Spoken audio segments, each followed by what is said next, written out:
Very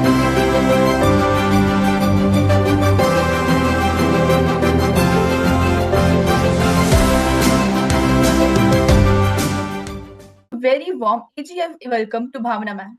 This neurointegrity framework is basically the bridging the neuroscience aspect, ethics, and the human potential that everyone has. Brain cannot differentiate between the physical environment and the social environment. Whatever environment will be giving to the brain, it will perceive as a physical only. Our brain has got a dual aspect. So we have got a positive brain as well and the negative brain as well. So at times we are quite excited and want to do a particular thing, but our negative brain, just pushes us back.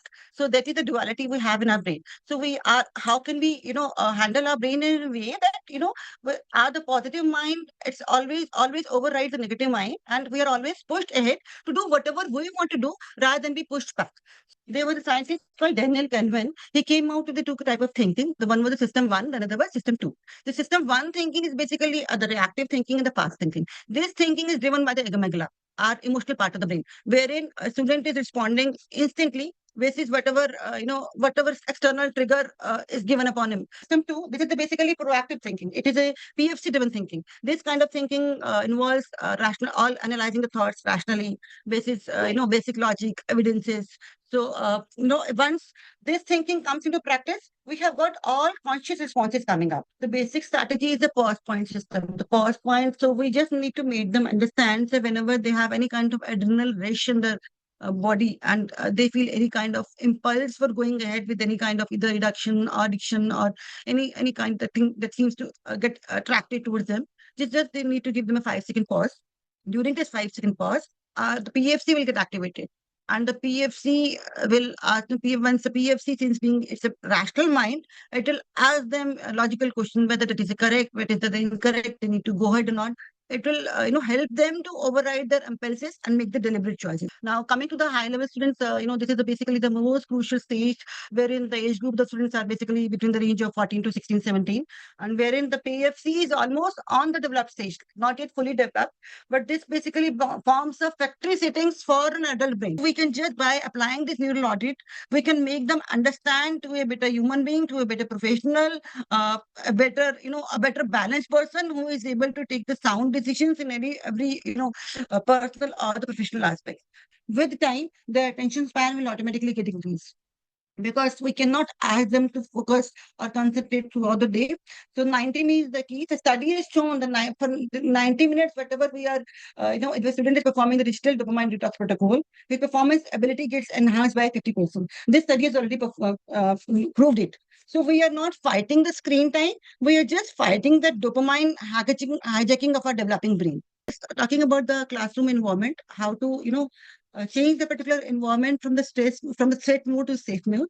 The strategy that I suggest is a 1 degree shift. You just don't have to change your teaching methodology at all. You don't have to inculcate any additional practices. You just have to change, 1 degree shift in whatever you're doing. And that shift will change the entire neurology of the brain. That will change the entire outlook of the students to look at the studies and, respond the way you want them to respond. So we have to inculcate the right softwares. For this, I suggest the three core practices. The first is the positive affirmations. The positive affirmations are basically the sentences that are told to your own self in a positive way.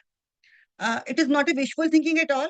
It is basically a neuroscience-based concept wherein we are forming the new neural pathways by repeating the sentence repeatedly, and that forms the basis of our core belief system. I just want to say that integrity is not a moral choice; it's a biological advantage.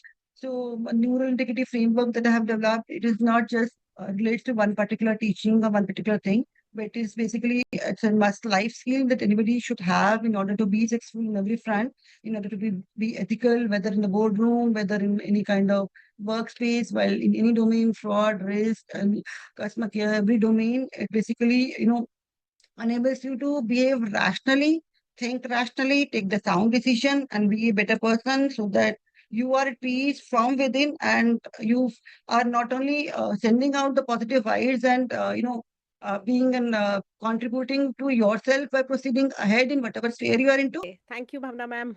It's truly amazing. But what I feel is we have a mixed bundle of teachers who are handling the junior student also, early classes also, then middle classes and senior. And it's very difficult to give all different strategies how to work upon regarding their school level. But teachers, let me tell you, ma'am has handled really well. One thing that we need to consider, though whatever learning we have done, we are not able, may not be able to apply in our classes because our kids are too young or too old.